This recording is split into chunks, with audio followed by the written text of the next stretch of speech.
Welcome to another episode of Searching for McGuffin with your host, George. I forgot that I was first. Dan? Nah, I did it. Gabe. Oh, well, okay. We'll take it. We got that wrong in rehearsals. Guys, that was the ninth time. Yeah, that was the we've ninth time attempted that. Yeah. It's been so long that we don't remember the order. Yeah. We fell out of the habit of the intro. Speaking of habits, have you ever eaten at Habit Burger? What is that? Habit Burger? Like a Habit Burger? No. Is that like a... That's a name of a chain of... Oh, it's a restaurant. Yeah, it's a burger joint. Oh, I thought it was just like a... Very good pineapple burger. Not a... A burger made of pineapple? A burger with pineapple. Oh, okay. Yeah, it's like a swanky, I think. Is that... I don't know if that's right. I don't know if that is a word. Is it like rich? Is it? Is that Not, what swanky not means? rich, not like, rich, like but with like money. higher, a little higher end than you would expect from. A higher end, but tampoco like it's not like Is it Shula Burger expensive? or something. You know, Been a while. Is it Shula expensive? Burger. Did you like Shula Burger? I think I liked it. I don't think I got enough food at Shula Burger for the price. Yeah, I think they were small, but I think there was like one that had like strawberries in it that was super delicious. Like it's good, but like it's strawberries and goat cheese. It's also like swanky is luxurious and expensive. Okay, it's a little swanky. Sure. I mean, not really. It's like mid. It's like mid, not Mid swanky, not mid quality. Exactly.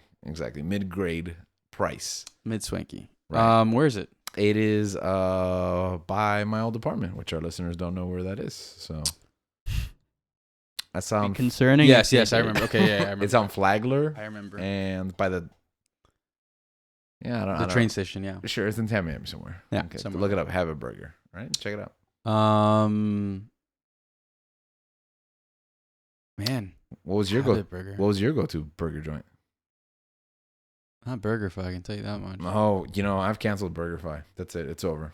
Their prices are through the roof and their quality has gone way down. Yeah, ever since BurgerFi gave. They kind of suck, right? Yeah, they do. Yeah, BurgerFi is terrible Okay. now. I thought I was going crazy, but they kind of Well, the thing is, like when BurgerFi was like a big thing, I went to school in Tennessee and we would like drive to Miami for vacation and drive back. So Just for BurgerFi? no, Oh, okay. to go home, and BurgerFi was one of the stops that we had. So Okay. we stopped at BurgerFi. We got burgers, and my burger was not really cooked that well, and I had the worst remainder 8-hour drive of my entire life. Oh, that's horrific. I felt terrible. I was throwing up whenever we stopped. It was just bad. So I didn't go, and so I think you guys were going to BurgerFi for a while when I came back. Yes. And I mean, yeah, it's good. Like I've had it since then. No, and it's like terrible now. It's good. I mean, I haven't been Yeah, it's terrible. maybe in like last year, but Yeah, in the last year, it's terrible. But yeah. Sorry, BurgerFi. Sorry. I like Shake Shack. I do like Shake Shack, like but they're Shake so Shack. small and so expensive. That's true. And they're not swanky. Can I say overrated? Big Shack's a little overrated. I think you can How say. much is it? Like $12 for Bro, just it's a like burger? $12, No yeah. fries. Yeah, no fries. And those like crinkle cut fries are like good, but they're not great, but they're also tiny. I used to swear by Five Guys, but I've never liked Fry Guys. I It's love Five Guys. too greasy. when I was young, I had Five Guys last week, and I was like, this is good, but it wasn't like my actual burger. Like our orders got confused, so I ate it someone else's burger, and I had stuff that I didn't want in it. So I was like, I feel like there's only one thing on the menu, just burger. there's hot dogs that I've never tried. I once had a bag of Five Guys fries that just collapsed. Like they just all fell out of the bottom. Yeah, it's a mountain of fries for the That small, sounds right. And they're soaking in oil. dripping. Yeah, you can only eat at places like that so often. It's a really bad habit if you're constantly going back and forth. What's the count at? Like 5 times we've mentioned that word. Yeah, I think so. We didn't even mention that Link's not here, which is also becoming It's becoming a a habit. habit. Yeah. So, in case you haven't picked up based on the episode title and all the hints that we've dropped, today we're going to be talking about the power of habits. Why are habits so important, George? I was really waiting for Dan to be shocked, but I guess that only happened the first time we recorded it. One day that'll make sense. One day that footage will see the light of day. The day of light. Yeah. I think you put it so eloquently when we were discussing it earlier. Yeah, so I said it, but now you've refined it, so you can say it even better. I don't remember. So this question was, asked of me. And I think that habits are important because, they're the little actions and the big actions that we do every single day. It's everything that we repeat. It's, rinse, repeat, and do it again. And, if it's like the majority of we do event like that, that makes up their entirety of our lives, basically. And there's obviously good habits and bad habits, things that we would like to do to help us to lead the lives that we want to live, and bad habits of things that are hindering us from being better than we can be. And I think the study of that and the pursuit of just bettering yourself, obviously to me it's like it's something that I've been striving towards. Like, I don't know, there's a day and age where it's like I got hooked on like just YouTube videos of like people's morning routines and like how to build better habits, and like there's just a big there's a big market for that, and especially like with self-help books and all these things. Okay. We'll talk about self-help books because I've experienced that. But tell me about these YouTube morning routines. What's that like? Yeah, so it's kind of like there's just like different vloggers people make, and it's like it ranges in like production of people like with $1,000 cameras and like lights and like kind of like a studio, like, and making a morning routine video versus someone that's just like shooting something on their iPhone. Mm-hmm. And it's like how do you make a morning routine video in a studio? Exactly. It's like they have like lights and stuff set up in their room, and sometimes I question it a bit, and it's just like, because a lot of these videos start off with like, and this is like a popular trend. Like there's hundreds of thousands of views on these people's channels. And you just type in like 5 a.m. morning routine, 6 a.m. morning routine, gym routine. Like there's so many different types of videos about this that people are like, I don't like, and I've fallen like privy to, like I've been what's it called? Cuckold. What? No, that's not the word. Swing and a miss. Cajoled actually was the word I was thinking about. There you go. I wonder when I've made that mistake previously and nobody's called me out on it before.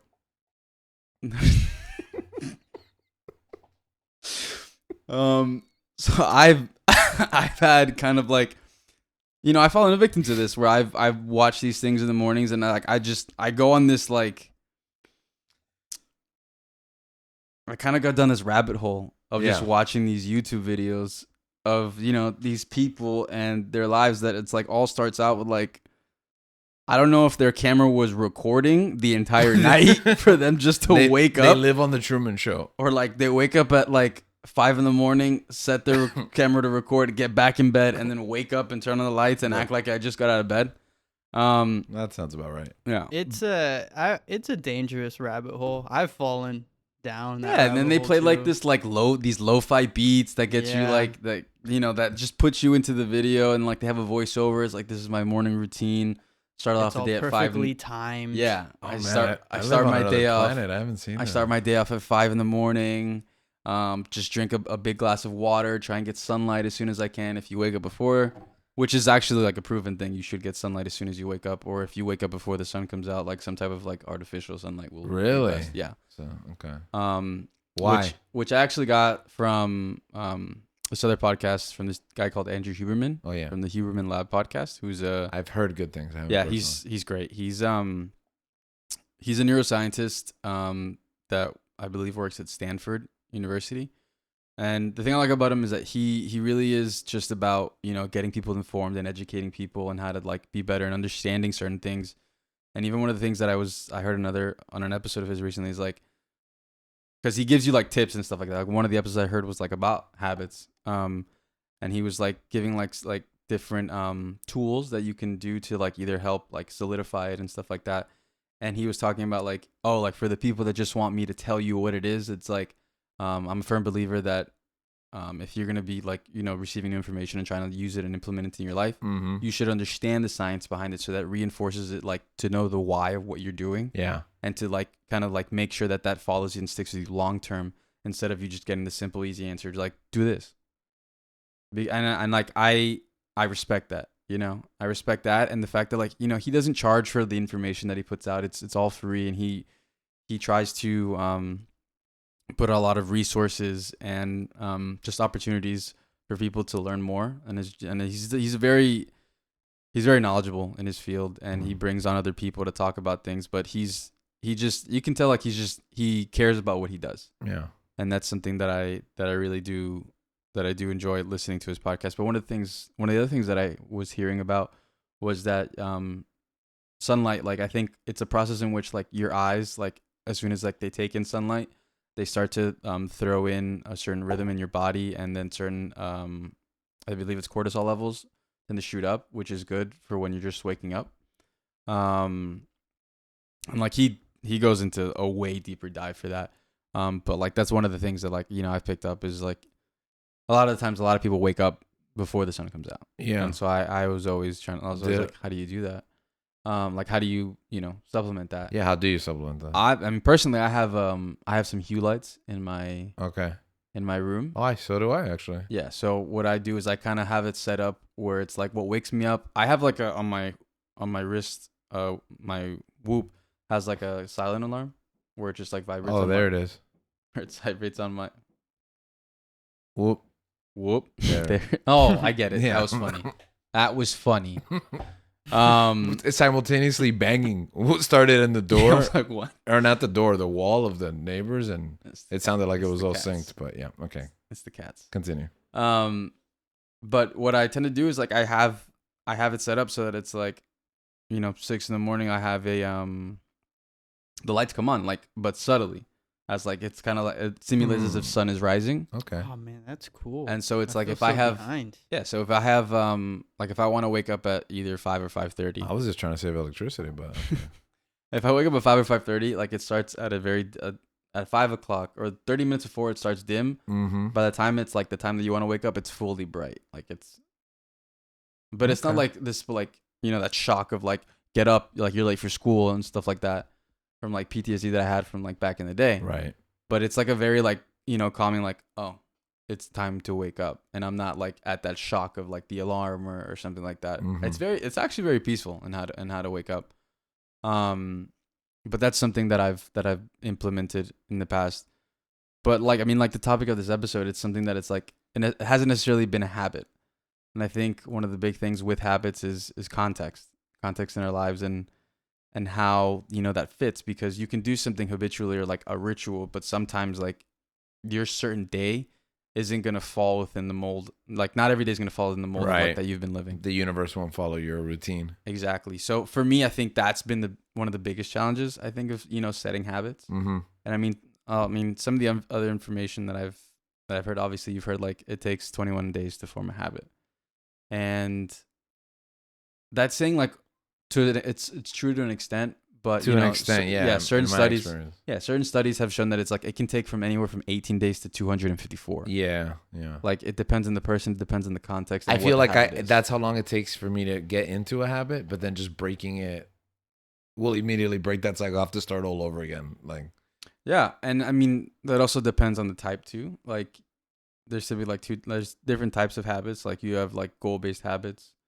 Like if you're trying to run for a certain amount of time and like Mhm. have a certain level of, you know, cardiovascular fitness, versus like an identity-based habit, like I want to be a fit person, and you have those things that build on off of that. But all these things just they vary. It's like our lives, they vary, and a lot of it, from what I've picked up, is based on context, because I've obviously, like, I want to be the person that like I have that, like, you know, that image in my head of the person that I want to be. And it's like, how much work am I putting into actually achieving those goals, achieving, you know, becoming that person, yeah. you know, to the journey of like improving myself. And I mean, it comes into like the self-help books, which I think you've been familiar with, I think. Yeah. People keep recommending them to me, and I hate them all. Why? I don't know. I feel like a lot of them, and there's some good ones, you know, but I feel like a lot of them is kind of stuff that, man, I don't want to sound like elitist or, I don't know. I just feel like you should kind of know this stuff. Mm-hmm. I feel like the concept isn't what the problem is the doing that is the difficult part. there's a lot of like how you build a habit. Yeah, I know how to do that. It's just that part of my body doesn't want to do it. You know what I mean? My mind doesn't want to do it. We talked about existing in the cycles, and when I have a bad day, that becomes a bad week, which becomes a bad month, which becomes a bad season. So that counterforce for me just blows up my existence.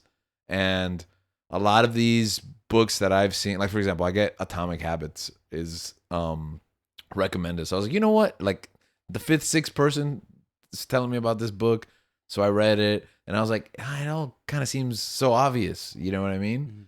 Mm-hmm. And it's interesting because I think a lot of them try this holistic approach, which is like attack everything, you know, like do this, and that. And then these are the keys, the fundamental keys to success. And it's really hard to try to repair like every facet of your life simultaneously. No, for sure. Like going back to your other comment, I think it depends on the person. I think, you know, sometimes it like to a certain person, like to you, like it might be like, yeah, that's kind of obvious. You should know that. Like, because that happens to me. Like there's certain things that I think that, you know, most people should know. Yeah. But if my experience is like, well, in healthcare, like initially, like if that's taught me anything, it's like there's so many varying levels of, you know, surface knowledge or just base knowledge that people have, that based on people's experiences, they might not like be, they might not be educated on that, on those Right. types of things, you know, some things that might be intuitive or, you know, innate, or you feel like are kind of built in, the things that habits that you have basically, other people might not have. And I think that, like you said, like your issue has been in like your issue is the doing aspect, which tends to be something like for me as well. Like, you know, knowing what you have to do, but you know, can you actually do it? Right. That's like, can you actually put the things that you've learned into practice? To me is one of the big challenges for certain, you know, things that I want to build, for certain aspects. Other times it's thinking that I'm going to approach something a certain way, but in reality, like in hindsight, like looking at it, it's like I was going about that completely wrong. So in that aspect, like like I was the person that, you know, I was oblivious to that. Like I didn't have enough, like, you know, knowledge to tackle that issue correctly. So that's something like I've been trying to improve upon, is just being more informed on the things. Yeah. Which is like, you know, calls back to that comment I said about Huberman. He was just like, I want you to know the science behind why you're doing what you're doing. Yeah, which that's beautiful. So that it makes sense, so that you have something, so you know that like intrinsically you are doing something with purpose. It stays with you longer. And yeah, I think it's different for everyone. Also depending on the type of habit that it is. Yeah. Contextually, it can be difficult. It can be easy. Like for something that's easier for you to stay with or pick up, for like something that's easier for you might be more difficult for me. Yeah. And then, you know, vice versa and so on for other people. Maybe Dan. Oh, hi Dan. How are Yes. you? Any input? No, I mean, you guys are putting it really well. I mean, there's not much to add here. My morning routine sounds like a horror story compared to you. Oh, I want to hear it then. Let's go with it. Jump into my it. morning routine is to put my phone in my bathroom so that it's as far away from me as possible. Okay. So that when I wake up screaming and crying, I have to stand up and walk to the bathroom to turn it off. All the lights are dark. I don't know where I am. Disoriented. Put on my shoes and I'm in the gym. Horror story. It sucks. Wow, you live in the gym? Like you put on your shoes and you're already in the gym? She lives in the gym sauna. Apartment gym. Oh, okay. Oh, that's nice. I miss that. Yeah, I don't have to drive anywhere. Yeah. But it's just getting in there is a win. Okay, so you get shocked awake. My wife does this. It's the only thing that works for me right now. Yeah. And it's actually worked into getting me into a habit. I know it's not mentally the healthiest thing, because I'm waking up full of anxiety and pain. But hey, I'm sticking to my goals. I mean, but those are your like, that goes into saying like the sun thing, like like we'd want a peaceful way to wake up, peaceful morning. But I mean that hormone, like the chemical like cortisol, like that's a stress hormone in a sense. Mm-hmm. And I'm not saying that I want you to be shocked and afraid and anxious every morning you wake up, naked and afraid. But I mean, just the fact that you put your phone in. Wait, you wake up and put your phone in another room and then go back to bed? No. He leaves it in the okay. Yeah, because I was 30 phones away in a different room. Yeah, I've been trying to do that, man. I was doing that for a time, is because I was recommended that putting your phone in another room. Yeah, not necessarily to go get up and like get up my alarm. No, because I don't even use my phone alarm. Exactly. Yeah, but not to have it next to me. Yeah, on my phone. Like be on. Cut the screen time. Yeah, cut the screen time, but also like when you wake up. Mm-hmm. Those are the first thing that I'm looking at.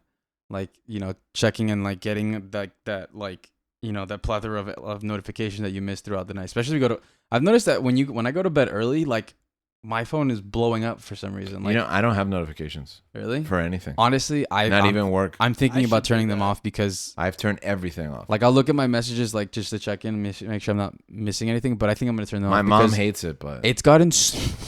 My mom is going to.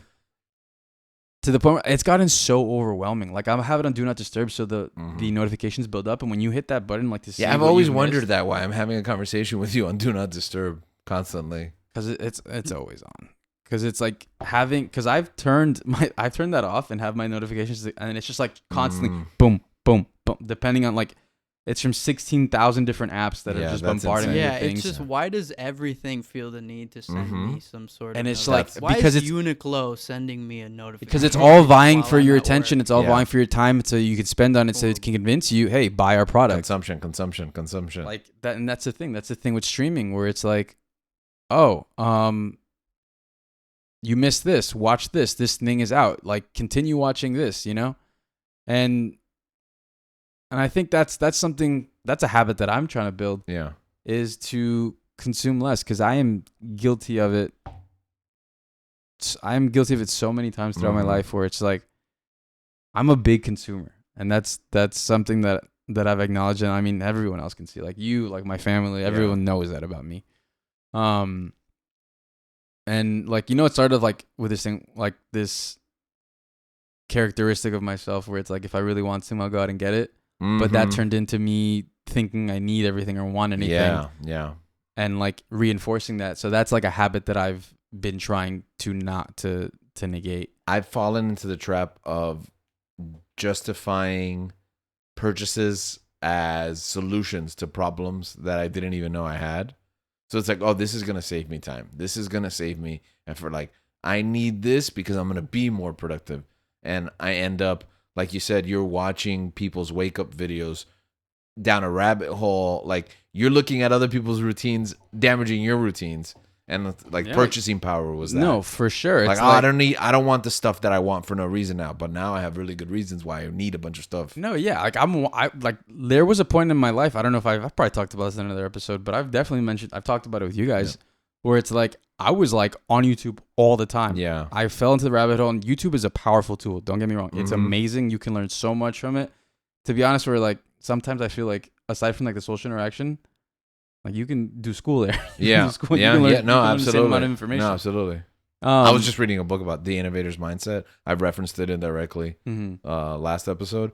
But yeah, it was that. It was like you can, as an educator, like kids can just have school on YouTube. They really can't. The social aspect needs to be that focus. Yeah. Because in reality, you can't compete with the technology. Like if you want to learn something, you can learn it. Exactly.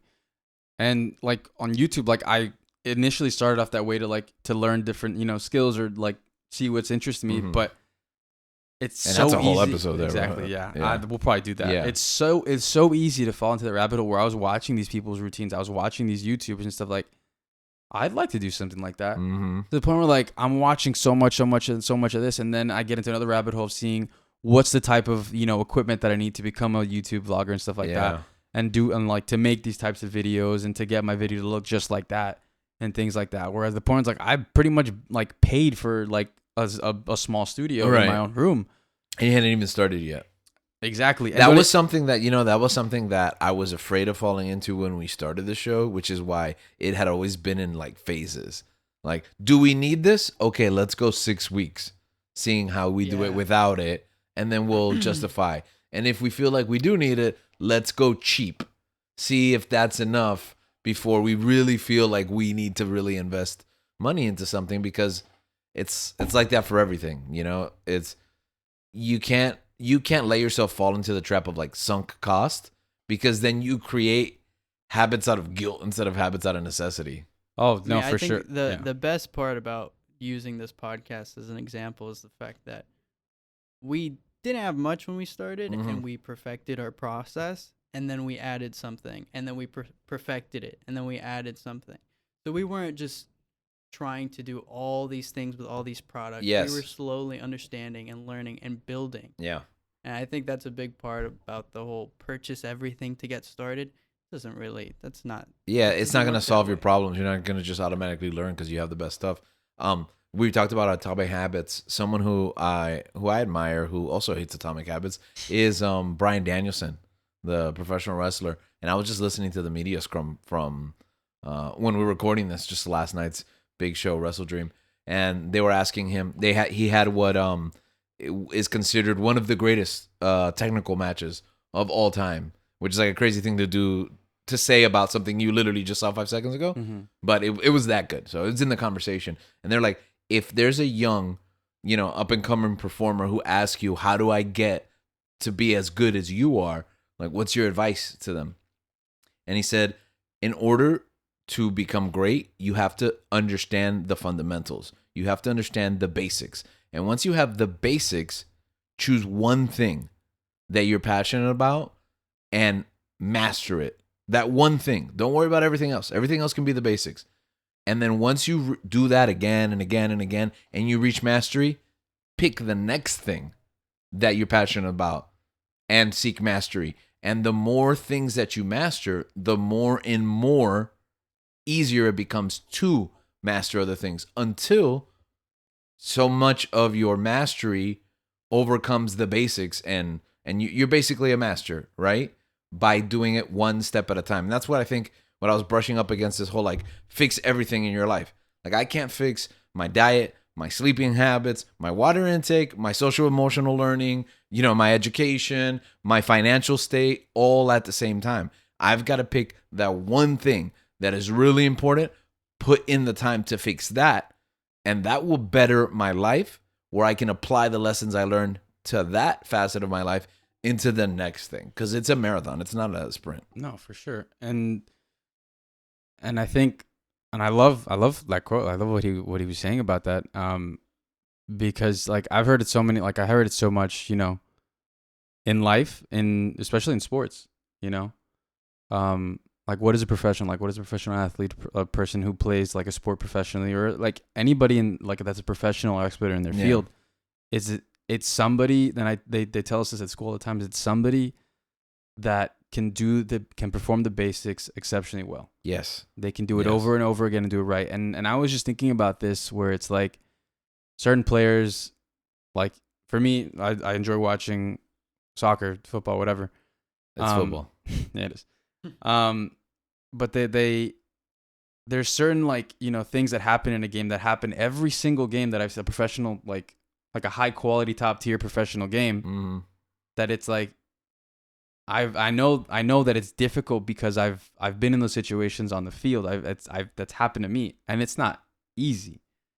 They're stopping a ball that's coming across the field, that's coming from a super hot, like far distance high, and it's coming in fast. Yeah. And they're just dropping it like on the floor on them. And I see certain players, like especially certain teams that I follow, that they use certain tactics, and it's something that's like I've seen for over 10 years now, that it's the same thing over. I see it every game. It's like, the right back comes in and he just drops that ball down every single time, and I haven't seen him mess like that technique once. And it's not an easy skill, but like you said, doing it over and over again and being able to master it, getting your reps in about, I think it's about 10,000, like performing a skill 10,000 hours for you become an expert in that skill. Mm-hmm. That's something that requires obviously a lot of attention and detail, but it's like, it's not this grand, like, super fancy, not technique. It's not a plan or training session that you need to do that to get you into that level. It's, being able to do the fundamentals, like you said, like to the point where like it's automatic. It is a habit at that point. Mm-hmm. And one of the things, like one of the really good quotes that I came across recently, it's by the author Will Durant. He said, "We are what we repeatedly do. Excellence, then, is not an act, but a habit." And so being able, like, coming off of that, it's just like when you think about things in different ways and you like have either people or things that you read or things that you come across that challenge the way that you think. Because for a long time, I used to like have things backwards. I used to think, professionals were like, extremely gifted human beings. Right. That like, and that is the case for some athletes. Some people are just, born gifted, but that doesn't mean that they didn't put in work. No, because even the gift demands the work, as you said, the dedication. Yeah, you put in the work. Gifts can be wasted. Oh, and they're squandered all the time. Yeah. And that goes for anybody where it's like, there it isn't some, special thing that innate thing that you're born with that can make you be successful. It's something that you work at. Mm-hmm. And like sometimes you get, sometimes it's tough luck, sometimes you have, things that go wrong, but like if you keep working hard, if you keep putting yourself in like those positions, you make your own luck at that point. Yeah. You the more reps you have under your belt is a testament to like you're putting yourself in a better position to succeed because you keep trying, you keep doing something right. And if you're doing something wrong and you're repeatedly doing it wrong, then it's like obviously at that point change what you're doing, or else like you're just gonna go crazy at that point. You're gonna be wasting your time. That quote that you shared reminds me of that quote at the end of Batman Begins, where he tells Rachel, "It isn't who you are inside, but what you do that defines you." And like he tells it back to her that she told him that earlier, and that's so the opposite of I think the message we hear. Often it's what's inside that matters. It's who you are inside, and in reality, you could be kind-hearted, you could be passionate, all those things, whatever it is. Pick your personality trait, but if you don't do something with it, you're not really that thing. You're only that which you experience, and if that experience exists only in your mind and not in the real physical world, then what's the point? Like, what is it? Like, why? What's the point of any of it? Yeah, like, having like a million great ideas doesn't mean anything if you don't actually do the work, and if you can create one thing, it's better than having a million like ideas. Yeah, because it's like what is there to contribute at that point? Like you're not doing anything, you're not putting anything out there, there's nothing, And that's not to say like, I don't want to like come off negative at that point, but it's like the reality is how is that able to be judged or measured if this like is a good idea or not? Mm-hmm. How is this being able to be like used either in society, in your life, for the betterment of yourself or other people or whatever the idea is? Yeah. No, and even ourselves, and like intrinsically we demand evidence for ourselves to feel, agency. Breathing it into existence is demanded in order for us to be able to internalize, who we want to be, which sometimes can be a lofty aspiration. No, for sure. That came off of what, your morning routine, Dan? Yeah, all of that came out of Dan's morning routine. My chaotic little morning routine. Yeah. So you wake up, gym. What's that? What's next? Breakfast. Then breakfast to work. So you do breakfast? Do you do breakfast? Sometimes. Gabe? Sometimes. Yeah, I skip it sometimes. I tried this intermittent fasting thing where like I have breakfast one day and then not the other day. Those days are terrible. You can have it some days? Yeah, you can do off and off. I saw it on the Chris Hemsworth. I just did like what, 16-8? Yeah, you go like you only do intermittent fasting like 3 times a week. So it's like 4 days you can have breakfast and 3 you don't. You that work for you? Window. I get really hungry and angry, and it didn't work. I don't think it works for me. Like it makes me feel good, but it makes me emotionally unstable. So I was like, I don't. You could use it if you're an actor, but I guess that's fair too. And that's another conversation I think we're going to talk about in the future. Those expectations that society, and as a show that's typically driven by media topics, how those expectations in those worlds kind of press upon us. But one thing I do try to do is meditation in the morning. Yeah. So what's your morning routine like? So first I wake up and I take about 20 to 30 minutes in the bathroom. What's a nice way to put it? Evacuating my bowel. Mm-hmm. I don't know why. I just have this physical need. If I wake up late, then I punish myself by skipping that part, but it is essential for me feeling good. Yeah. But if I go straight to a workout, usually that moves it when I come back and it'll go faster later, but I don't enjoy it as well. Mm-hmm. But I do try to have like at least 5 to 10 minutes of morning meditation.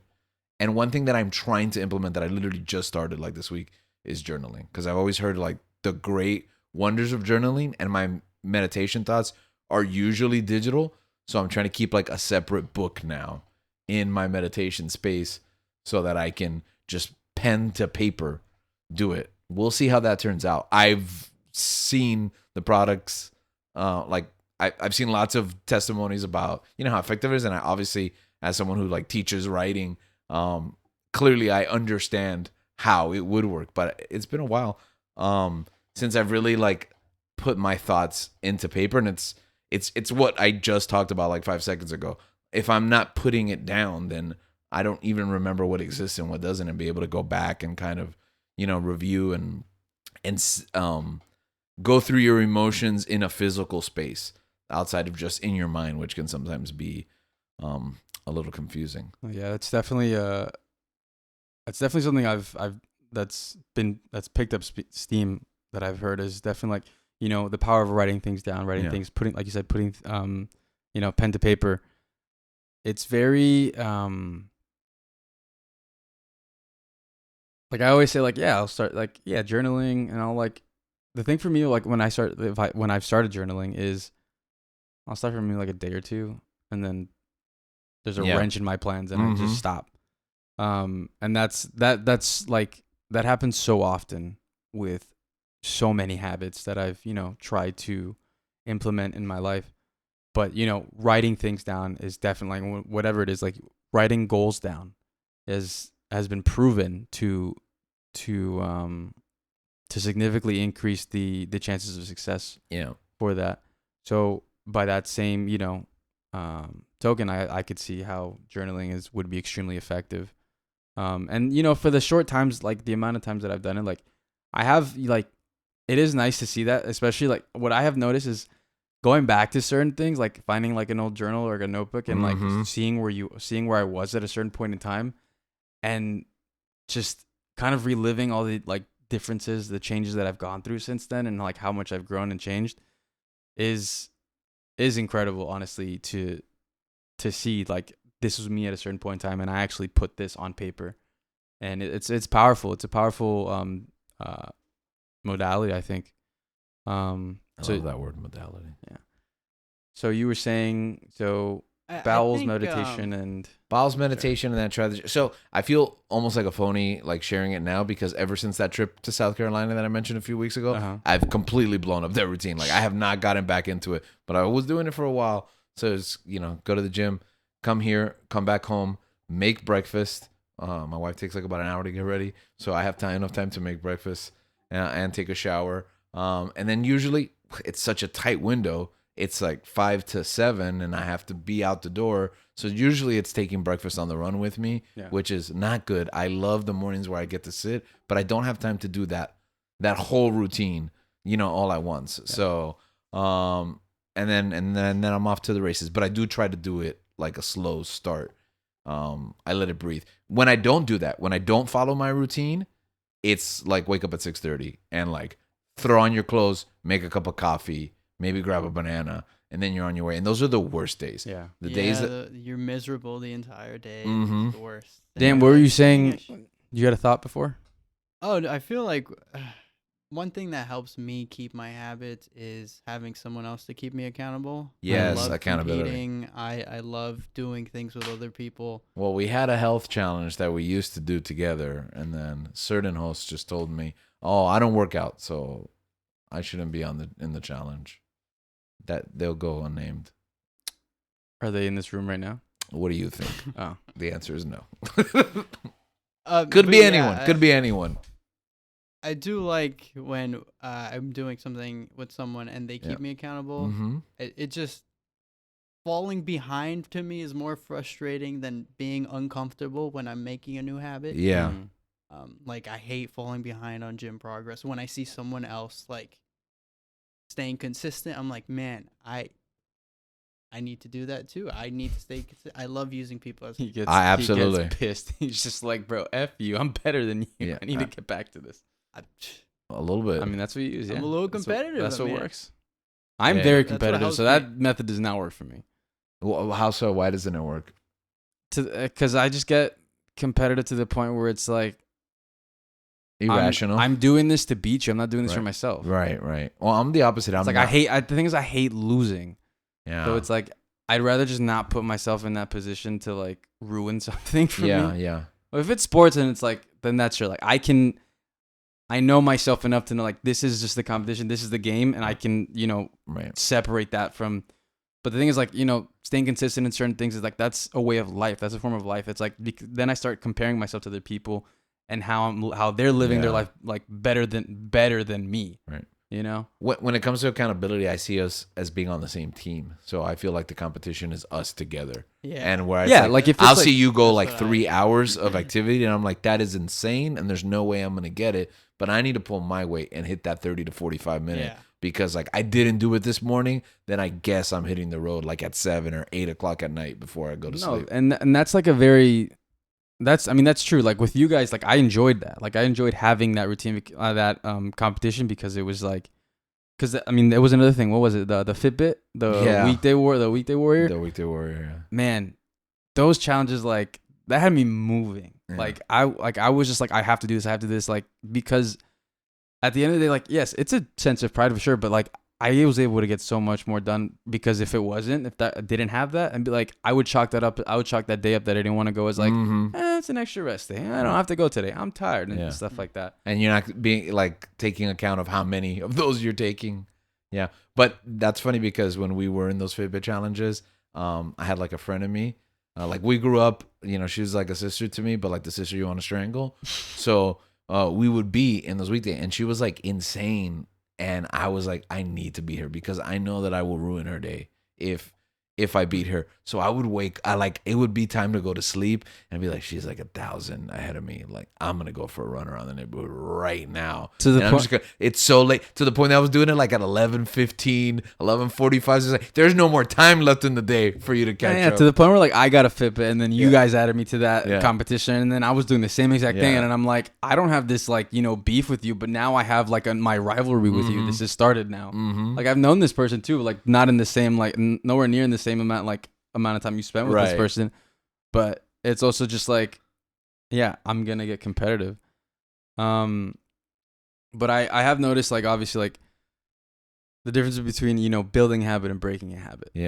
And again, going back to the Huberman podcast, he was mentioning things such as like there's certain, depending on the type of habit that you want to build, there's certain methods to doing that. And I think one of the things that he was saying, like, a lot of people say like, oh, you have to build, like, you have to like do this thing at the same point in time on the same day, like, like I said, like 5 a.m. every morning, gym, or habits wake up require routines. Yeah, routines at a certain consistency. At a certain like but like very like strict. To the point where like there was research showing that like that doesn't necessarily produce great like success. Really. And that's the thing. All this is like it changes from person to person. From person to person, of course. But to have like that strict every single day, like that, it can hurt like basically because you become dependent on that system. The context, because it's like if something happens where it's like it's not you're not in that, it's gone. You're literally describing me. Something interesting that he like, you know, poised was that splitting it up into like phases in the day. Okay. Like from the first like 0 to 8 hours in the day, like that you're awake. That's when you do the most like your most focused work. What you think that, you know, you want to, you know, apply the most like, you know, brain power to, and, you know, hit hard at the beginning of the day. And then the rest of it, for me, I'm a morning person. So like that was the part. I mean, I'm not a morning person at all. Like it is out of necessity that I have to get up, because I know it will not happen later, and there's just not enough hours in the day. But I'm not a morning person at all. Like I've found that I've studied like I study for school best in the mornings. Like I'll wake up extremely early, go to Starbucks before school, and just knock out like whatever we're doing, like lectures and stuff like that. I would prefer if they started school at 9 so I could get to work. That would be nice too. Like especially like for people that have those early morning jobs that it's like you would literally have to wake up 3 or 4 in the morning to get everything you want done before work. So it can definitely be tough. But like certain things where it's like it's easier for me, like it's harder, like kind of like the harder things for you to do would be better for you to do, you know, early on in the day. Yeah. Well, and I want to get to a topic before we run out of time, because we promised ourselves we wouldn't go long.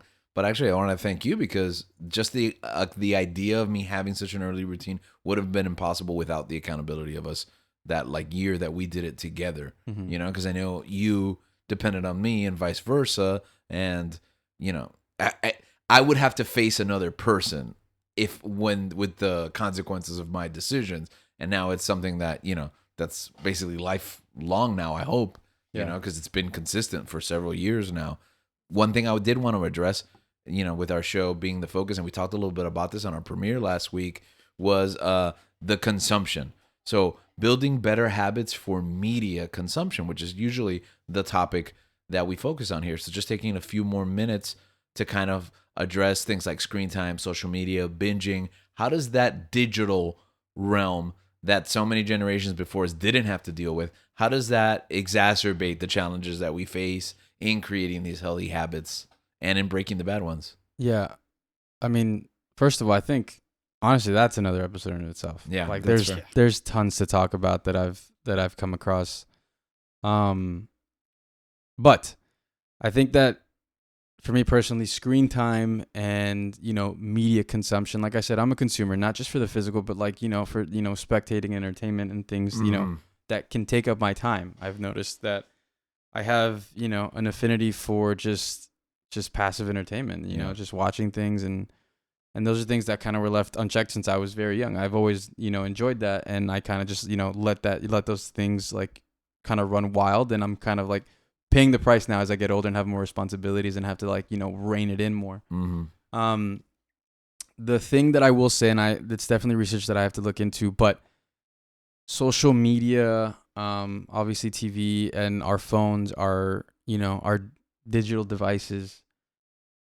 Going back to the notifications, I see is like, for me, is like the root of my, you know, my ADHD. Yeah. You know, and whether I have it like clinically diagnosed, yes, but whether that is because that was always going to happen if I never had any of this in technology, or whether that became, you know, part of that. Yeah, nature versus nurture. It's like, it's, you know, it's hard for me to distinguish that.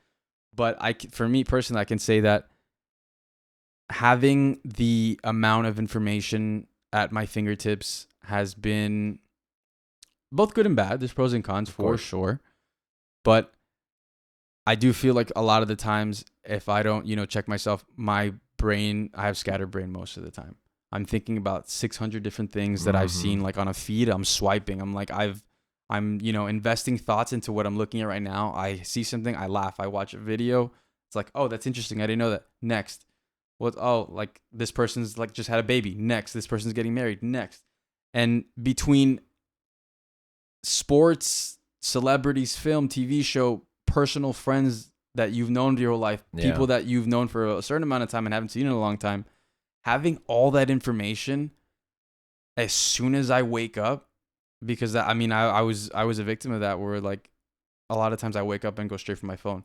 See you texted me, see what I missed, and then just go like straight either to Instagram or whatever. Which is insane if you think about it. I think we've all been there, but it's insane to be like, what did I miss those 8 hours that I was asleep? It's like I was living in a constant state of FOMO. Yeah, For what? Like reality FOMO. There's no point to that.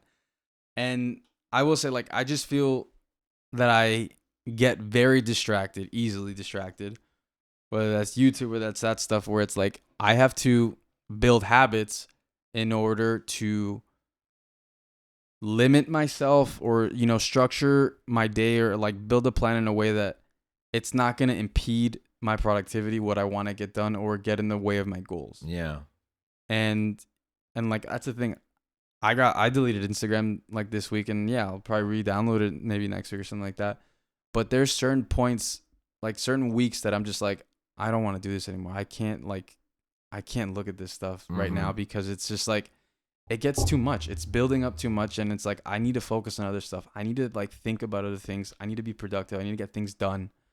And the age at which we live in, though great it is, it's just, it throws like added like extra problems that I'm making for myself. Right. And I feel like that's kind of like a disadvantage for social media. But at the end of the day, it's like it's all how you use it, really. Yeah, and it's hard to navigate. It's hard to say. It's easy to say, you know, delete your social media, which I literally have. I used to say I didn't have social media, but I had X, formerly known as Twitter, and I had Reddit.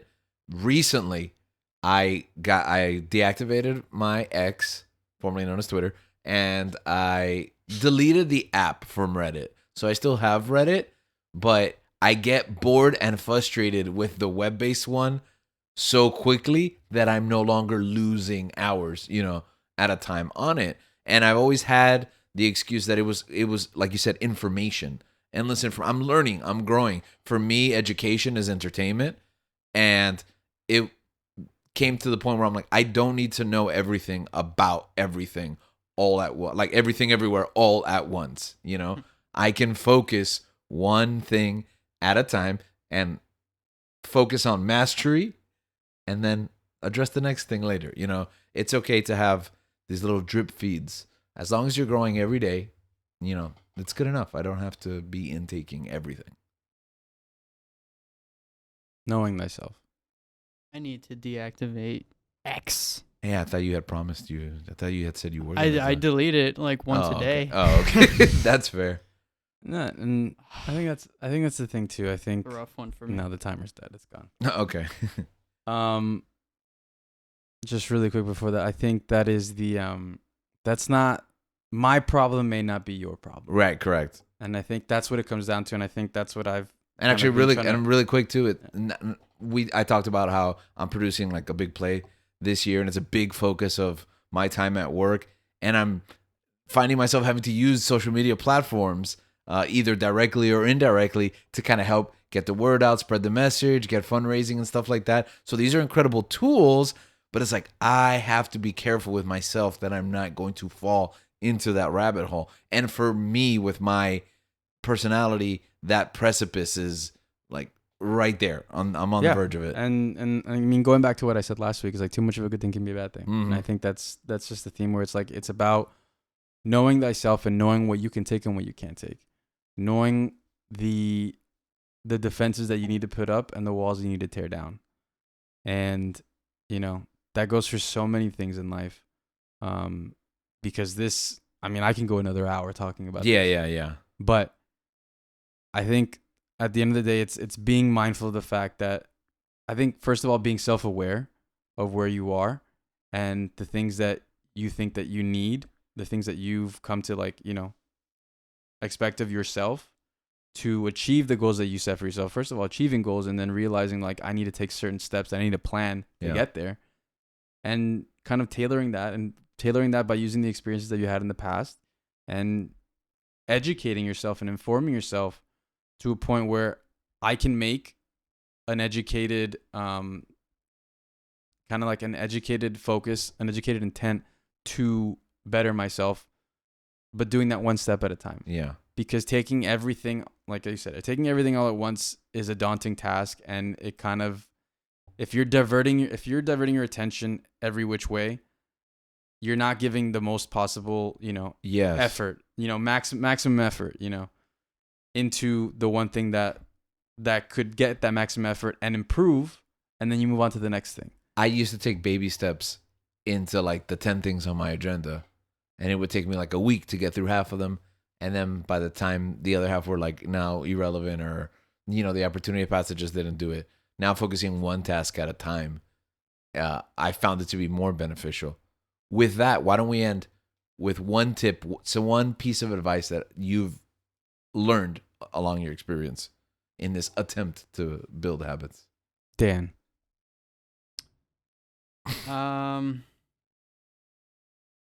Quickly learn. Well, I don't know how to phrase this. Verbalize the way it. I wanna. Yeah. I'll just unpack it and then we'll try to piece it together. We're done. Learn how to bounce back from failure. Yes. Resiliency. Yes. I think that to me has been the biggest thing. Like I have failed certain days. I just get right back on track the next day. Yeah. You don't slash all your tires because you have one flat. Mm-hmm. You keep going. You change the tire and you keep going. Yeah. That's what's been helping me the most lately, is realizing I failed, making changes, and getting back on track. Like the great songwriter Aaliyah once wrote, if at first you don't succeed, dust yourself off and try again.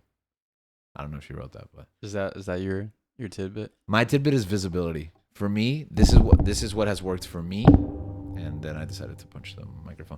The microphone wasn't visible. Was visibility. Be aware of your surroundings. No. I put things where I can see them. Like if I want to journal, then my journal's on my nightstand when I wake up. If I want to do pull-ups, I got a pull-up bar. I put it in the doorway. I read some article, whatever. I said, hey, what's a $15 investment? If I'm not doing it in 30 days, I'll return it to Amazon. Don't tell Jeff Bezos. So I put it where I pass by, and I do 3 every time. And I've done more than I think I've done in my entire life because it's there every time. And if I tell myself every time I see it, then I do it. And for me, that's difficult, especially when you share space with other people, because I love my task list to be items on my work table. But for example, me and my wife disagree on which table is my work table, But when you have control of your space and being mindful of those around you, make things visible, because what you see is what you do. It's easy. For example, I cannot have unhealthy food at home because if I see it, I will eat it. So sure, can I balance that diet? No, not me physically. I can't see it. I can't have it. So what I see is what I do. Visibility is a big winner for me in that sense. Yeah. I've 2. I guess the first one I would say would be to plan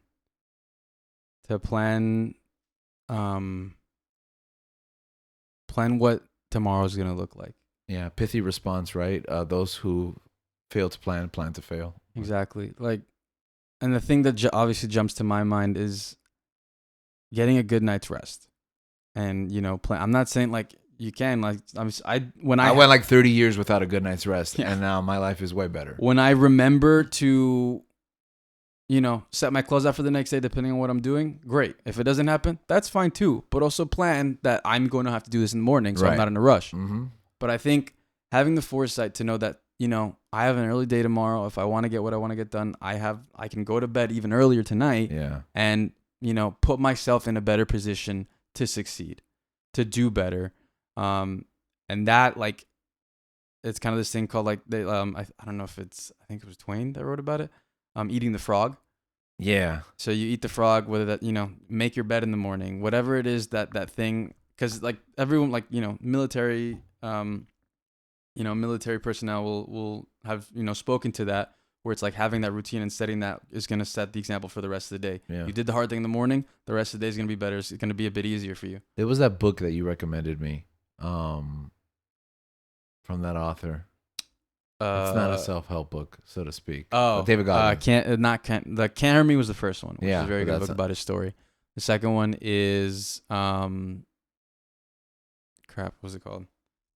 Well, it was by Goggins, anyways, right? David, not Walter, right? David Goggins. Yeah, who is very intense. Yeah, never finished. Right. He is very intense, and sometimes like he might seem like insane and crazy because to a certain extent he kind of is, and that's an extreme level of order and discipline. But that's kind of worked for him for where he was in his life that he needed to push himself to that insanity. Yeah. But that's what I'm saying. It's contextual. It's relative. It's based on who you are and what you need in your life. But I think I got concepts of like resetting the room that I never understood that my entire life. I was like, no, I think the controller, because sometimes our principles conflict because visibility. I was like, I want the controller here where I sit when I play, because then I'll know where it is, what to play it. And then those things, like, I was like, it makes so much sense. And then I told my wife, and she's like, I've been telling you this for years. Why don't you listen to me? And I mean, but that's the thing too. That once you add another person that lives with you into the mix, that's a completely different ballgame. Yeah. But I think, setting yourself up for success the night before, like having, like, just being able to prepare before and having the wisdom to set yourself up to do, the hard thing first and then, be able to succeed later, I think is something that I'm still trying to implement, like, consistently, but with the times that it does, like, it works out. And when it doesn't, like, but also be flexible. Be flexible when a wrench gets thrown in your plans, that, it's okay. Like, you got to roll with the punches. You got to do what you got to do. But you've planned for this, so you can take necessary actions to, stop, reevaluate, pivot, and act and execute whatever it is you're going to do for the rest of the day. And then the other one that I had comes from a movie that I really enjoyed, Zombieland. And for those of you who aren't familiar in Zombieland, they have a certain double tap list of rules. No, I'm just kidding. No, double tap is one of the rules. Yeah, but that's not the one that. No, there's a certain rules, and that's its own thing. Like, there's certain rules to live by because in their world they needed that to literally survive, to live. But there's a certain rule that I did enjoy, that I always liked, was rule number 32. That was enjoy the little things. Yes. And whether that's a Twinkie, whether that's the gains that you make in the gym, in sports, in your professional career, the love that you make, the life that you lead, and the love that you share with your family members, in your relationships. Say the life that you make, or the love that you. I said a lot of things in there. We're moving past it. Okay. Be able to stop and take the wins where you can get them, and if they are losses, accept that, learn from them, and move on, and continue to stride, continue to move forward, to pursue and achieve the goals that you're setting out for, because otherwise, what's the point? But those are some of the things that I've learned, in my short life. Yeah. That have helped me, because at certain points in time, life gets messy. Yeah. And a little structure, a little consistency has gone a long way to help me and my quality of life. So, from us to you, these are some of the things that we've learned, and it's a topic that I'm very sure we're going to be talking more about, in this season and weeks and days to come. So, everybody have a great week. Plan your goals, get them done, and we love you guys. Welcome Adam Copeland to AW.